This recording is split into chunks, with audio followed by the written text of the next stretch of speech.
بسم الله الرحمن الرحیم. ایاک نعبد و ایاک نستعین. عزتمندو، نن سبا چې موږ تاسو ګورو خلک د الله د آیاتونو د قرآن مجید او د نبی علیه الصلاة والسلام ذات باره کې پوچې او غلطې خبرې کوي او استهزا کوي د الله ذات پورې، د نبی علیه السلام ذات پورې او تر قرآن پورې، یعنې د قرآن بېعزتي کوي. نو دغسې خلکو باره کې قرآن مجید ډېر ناشنا خبره کړې ده. هر هغه څوک که هغه مسلمان وي که کافر وي، کافر خو هسې پکې راغلی وي، مسلمانان هم درته یادوم. ګوره، هر هغه څوک چې قصدن د الله آیاتونه چې قرآن مجید ده او دا رقم د نبی هم ذات پورې استهزا کوي، ټوکې کوي، نو الله تعالی فرمایي په سورة توبه کې که موږ تاسو وګورو 3 شپېته 4 شپېته او 5 شپېته 6 شپېته آیاتونو کې دلته الله پاک د منافقانو حالت ذکر کوي. الله تعالی فرمایي چې کله رسول الله صلی الله علیه وسلم تبوک غزا ته روان او رومیانو سره نبی علیه السلام جنګېده. چا سره جنګېده؟ رومیانو سره. د هغه وخت نیټو سره نبی علیه السلام جنګېده. نو چې نبی علیه السلام روانو، نو نبی علیه السلام سره منافقان هم روانو. نو دې منافقانو به ټوکې کولې نبی علیه السلام باره کې چې دا پیغمبر هره خبره اوري او هر چاته غوږ دي، او دا پیغمبر چې دا خوبونه ویني او خبرې کوي چې موږ به له خیره روم فتح کړو او تبوک غزا به موږ فتح کړو، تبوک ته روان. نو دوی چې دا ټوکې کولې دا منافقانو اصل کې، خو د شرارت لپاره د مؤمنانو او د مجاهدینو په صفونو کې راګډ شوي چې دوی دا خبرې کولې، په زړونو کې دا خبرې کولې او بس یې پټې پټې کولې. نو الله پاک دا خبر راښکاره کړې. الله پاک ورته ویلې، الله څه ورته ویل؟ الله فرمایي اعوذ بالله من الشیطان الرجیم ولئن سألتهم، الله فرمایي که ته پوښتنه وکړې د دې منافقانو نه، لیقولن، خامخا وبویه دا منافقان، انما كنا نخوض، چې تاسو ولې الله او رسول پورې ټوکې کوي، الله رسول ولې بې ځایه خبرې کوي.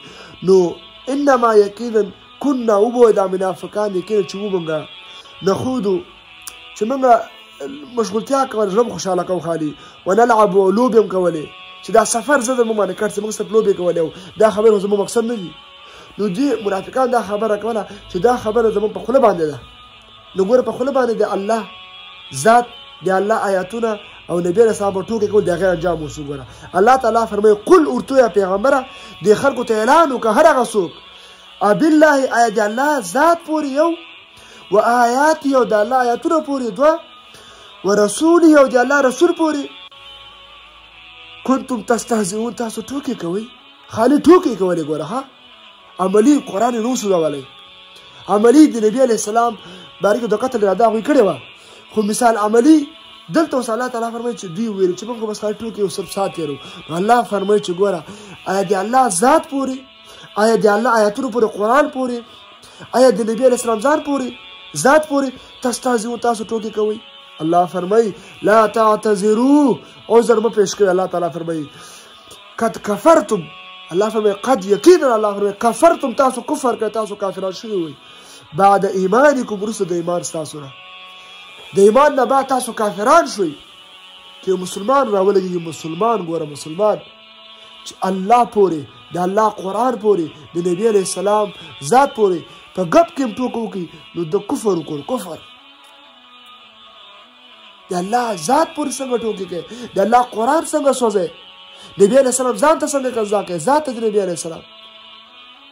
نو عزتمندو هر هغه څوک، نبی علیه السلام فرمایي من صب نبیا فاقتلوا، هر هغه څوک چې پیغمبر ته قضا وکړي، پیغمبر ګستاخي کوي، سر ورنه کټ کړي. د مؤمن ایمان بدای، کامل مؤمن هغه څوک ده چې کله د الله باره کې، د رسول باره کې، د قرآن باره کې بېعزتي کېږي، نو ده چې څومره وسه کېږي دا به د کافرانو مخالفت کوي، هغوی ته به زیان اړوي چې وسه یوسي، حتی دا کافران به قتل کوي، دا واجب القتل دي.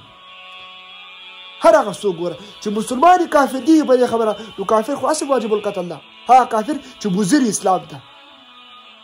او که چېرته د الله د قرآن بېعزتي کېږي، د الله د رسول بېعزتي کېږي، د الله د شاعر الله د دین بېعزتي کېږي، او موږ او تاسو یې بیخي په جوش کې نه راځي، نو دې نه معلومېږي چې موږ او تاسو کې حقیقي ایمان نشته، هسې خولي ایمان هم ده. اصل ایمان دا ده، ګوره که موږ او تاسو وګورو په ظاهر د عرف کې، که څوک زمونږ پلار ته، زمونږ ورور ته، زمونږ ښځې ته بد الفاظ استعمال کړي، که نور زور وړي، دا خو خوټېږي که نه، خوټېږي که نه خوټېږي. دا رقم الله سره به ډېر زیات محبت کوي، د خپل پلار نه، د خپل ورور نه، د خپل ښځې نه او د خپل لور نه به ډېر محبت الله سره کوي. که الله سره د محبت ډېر نه وي، د د الله په ذات نه خفه کېږي، د الله په قرآن نه خفه کېږي، د الله په پیغمبر نه خفه کېږي. او صرف مونځونه کوي ولا څه کوي علم یې کړی ده نو دا مونځونه فایده نه ورکوي، دا روزې فایده نه ورکوي.